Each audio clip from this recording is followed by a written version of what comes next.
The state of Louisiana is now facing its third surge with COVID-19, but in an effort to slow down the surge, our governor, John Bel Edwards, has started to limit the capacity in major public areas, except for churches. The places of worship can remain at 75% capacity.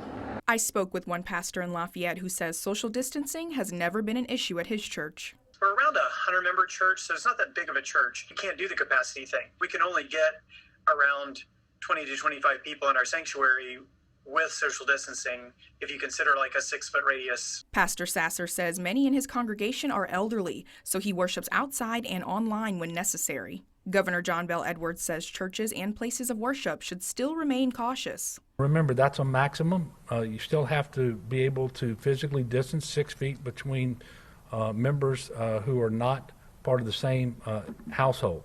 Obviously, masking is important throughout this, and the mask mandate remains in effect. Pastor Sasser says this pandemic has been the hardest time for his church in all of its 144 years of existence. We've been through oil booms and busts, and this is the longest period of time that the church has ever not met with any regularity as a whole church.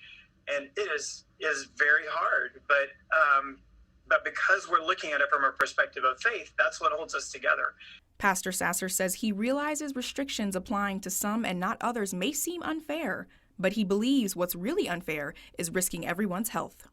The pastor says this Sunday is the first Sunday of Advent. Well, they will light a candle and put it on an Advent wreath. He says it resembles hope, and that's something that everyone could use right now. In Lafayette, I'm Princess Jeanne Steverson Lowry, News 15.